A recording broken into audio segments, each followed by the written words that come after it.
Hiya and welcome to the Teen Whisperer, the podcast for mums of girls who are often labelled as too much, too sensitive, too emotional and too different and just don't fit in. I'm Rach Friedley, fellow mum, coach and play specialist, and here's what I believe. Our girls definitely do not need fixing, and we don't need yet another list of strategies that make us feel like failures in our role as parents. The truth, behaviour is not a flaw. It's a signal from the body, and it's the body's way of asking for support without the words. This podcast is about listening, not controlling, connection, not correction, and giving you tools that actually work in the chaos of real everyday life or everyday real life. So if you're ready to stop second guessing, feel confident again and finally connect with your daughter at her level, you're in the right space. So keep listening. Hiya! Right, you know that moment when your daughter's scrolling and suddenly her whole demeanour changes. Her face drops. Her shoulders curl inwards. Her shoulders pull up to her ears as if she's wearing them like earrings.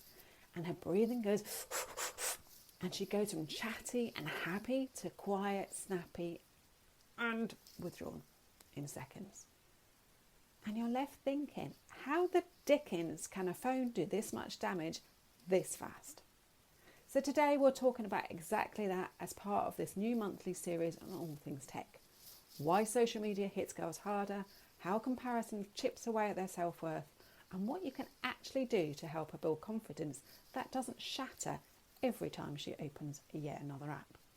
So welcome back to the Teen Whisperer, the podcast for mums or girls who feel everything deeply. That's the girls, that is, not the mums, who react fast and are trying their best to find their place in a world that never switches off. And when I'm talking girls, I'm talking tweens, teens and young adults. So whatever age your daughter is, please tune in. And on that note, if you're a mum of a son who also feels everything deeply, then listen in. The only reason I talk about mums and girls is, well, that's because that's what I am. I'm a mum of a girl. Simply. So I'm Rach Friedley, your teen translator, emotional decoder, and the voice reminding you that your daughter definitely is not broken. She's overwhelmed and her nervous system has gone into fight, flight, freeze or fall. And this episode follows beautifully on from last week's conversation about listening to your body before you crash. And we're going to be talking about the emotional version of that that's stored in her brain and body when she's overwhelmed online. That is this week's topic. Because our girls' nervous systems are trying to do two jobs at once. She's trying to be a human being living in this mad world we call it right now. And she's trying to survive social media. And that is a lot, despite what people say. So let me paint a common picture, one that I see every single week when speaking with mums of girls. She comes home from school, tired, education, home education, work, whatever it is. She comes home tired, but okay-ish. She dumps her bag, kicks her shoes off, lies on the sofa or her bed and opens her phone. And boom, you can literally see it happen. Her jaw tightens. She stops breathing properly because she's breathing from the top of her lungs. And her whole energy shifts from happy to ugh. And you ask, are you okay? And she just says, I'm fine. Well, you can hear it in my voice, can't you? She's not fine. Her nervous system is screaming otherwise. Her body is in full reaction mode. And it's not the phone that did it per se. It's the meaning her brain made. It's comparison, rejection, perfectionism, being whatever age she is and feeling like she's constantly being judged in front of a global audience 24/7. And in her teenage brain, that's not small. Not even, whatever the word is, I can't remember. It's not silly. That's not just online, as we're told time and time again. To her nervous system, it is a threat, a social threat, and social threats hit harder than physical ones. This is the part no one tells you about. Social media isn't just scrolling, it's that never-ending performance review. and girls feel it deeply. They're not being dramatic. They are wired for connection, to do with the female brain. And anything that threatens that feels like danger. So here's why social media hits differently for girls in plain English, because I don't do jargon. So number one, girls' brains are wired for belonging, for connection, for being part of something. So from around the age of 10, normally around the start of their period, the part of the brain that cares about social approval goes into overdrive. Girls notice everything. And by everything, I literally mean everything. Who likes who said what people look like, what they're wearing, how they compare, where they fit, whether they belong. You name it, they see it, and they remember absolutely everything. So when she opens Instagram, TikTok, whatever it is, whatever platform it is, at 10 o'clock at night, her brain isn't just looking, it's evaluating, it's comparing and trying to keep her socially safe. And when her nervous system senses she's not enough, even for a millisecond, it goes into protective mode, full on fight, flight, freeze or fawn. So she has anxiety, overthinking, snappiness, withdrawal, scrolling for reassurance she'll never find on social media. So it throws all of that into a blender and spins it at 10,000 miles per hour, or kilometres per hour if you're not in the UK. She's on hyper alert 24 hours a day, 7 days a week. There is no time off. No wonder she is exhausted. No wonder she is anxious. No wonder she is overwhelmed. It says it. It's simple. This is why. Number two, dopamine, cortisol and adrenaline equals chaos. So let me try that again.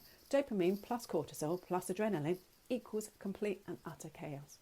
Every like is a hit of dopamine, which is the feel-good hormone. Every comparison is a rush of cortisol, which is the stress hormone. And every group chat ping is that rush of adrenaline. She's now stuck in fight or flight again. Her body is constantly switching gears. No wonder she's exhausted. So if number one, the scrolling, that she's on hyper alert 24 hours a day, plus the fact that her body is constantly switching gears, you can see it quite clearly, can't you? Our girls are absolutely flabbergasted. They're absolutely exhausted. They're absolutely knackered. And number three, girls internalise, boys externalise. Now, this is something I have seen time and time again when working with girls.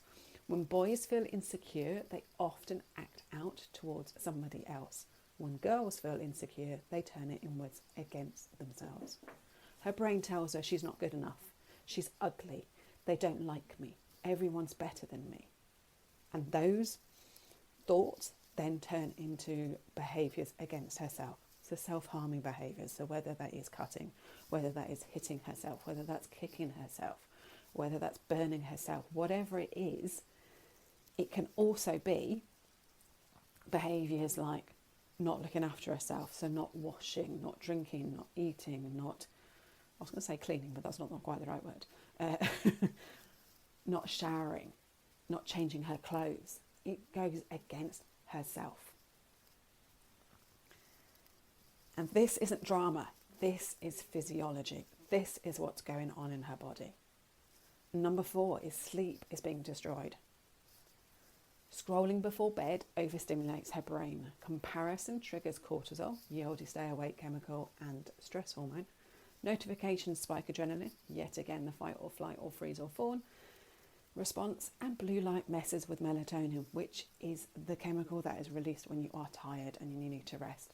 This is not a recipe for rest. A tired girl equals an anxious girl. An anxious girl equals a reactive girl. And a reactive girl equals a girl who looks moody, in inverted commas, but is actually completely and utterly overwhelmed and exhausted. She is not being difficult. She is dysregulated 24/7. You're not imagining it. Her phone does change her. Not permanently, but absolutely in that moment. So here are some tools you can use immediately. And the line I forgot to add was, so what can I do to help? Do you know what? I'm so glad you said that. Here are some tools you can use immediately. The ones that work in the moment without taking her phone away or starting a war. So tool 1, ask her, what did your body do just then? So instead of what's wrong, because she won't know, ask, what did you feel in your body when you saw that, when she sees something on her feed? This bypasses defensiveness. This bypasses her thinking you're in control and you're wanting to control her. She can answer it without feeling interrogated, and it anchors her back into her body to see what is going on right now, not into that downward spiral. Number 2, the 3 screen check. So before she scrolls, help her check her mood right now. How is she feeling? Is she low? Is she happy? Is she sad? Whatever it is, get her to mark it down. And then her body. Is it feeling tense? Does she feel like she's in panic breathing? Does she just feel like exhausted? And what is she looking for? So is she looking for connection, validation, or distraction? If she's already tired, lonely, or overwhelmed, scrolling is only going to go in one direction, downwards, fast. If you can help her to see where she is before she starts scrolling, it helps her to understand her body's cues, her messages. And then we've got tool number 3, so swap comparison for curiosity. So instead of when she says, why don't I look like her? Ask her to reframe it. And ask her, what does she admire about that? Is it something she actually wants for herself? Then comparison becomes information, not self-destruction. So if those weren't big enough, here are some more ideas to future-proof her. Create a safe feed together. When you have time, help her to unfollow or mute influencers who trigger comparison, people who drain her, and accounts that make her feel less than. And instead follow those body neutral accounts, hobbies she loves, creators who feel real, and her friends who uplift her. Create real world wins. Online confidence is fragile. Real confidence is built through effort, resilience, connection, being seen at home, being valued for who she is, not how she looks. These wins aren't instant, but it's where her self-worth actually grows, away from social media. So here's the bit most mums forget. She learns her confidence from you. She learns how to value herself by watching how you value yourself. So if she sees you tearing yourself apart in the mirror, or comparing yourself to other mums, or worrying about what people think, she absorbs that energy. But if she sees you setting boundaries, resting, choosing what feels good instead of pleasing everyone and putting your boundaries in place, putting your phone down and speaking kindly to yourself, you're teaching her what confidence actually looks like. You are her blueprint, not Instagram, not TikTok, not Snapchat, not the girls at school, you. So here's what I want you to take today. Your daughter is not addicted to her phone, as people keep telling you that she is. She's addicted to being seen, to belonging, to feeling enough. Being seen, heard and valued are the 3 basic needs. And if we can have them within our lives for our girls, then that helps her to build that resilience. Social media hijacks those needs, but you can help her build it from the inside out. Pause with her. Teach her how to listen to her body, to understand her reactions, to understand those messages. Slow down before she spirals. Build confidence that lasts, and make social media healthier, not scarier.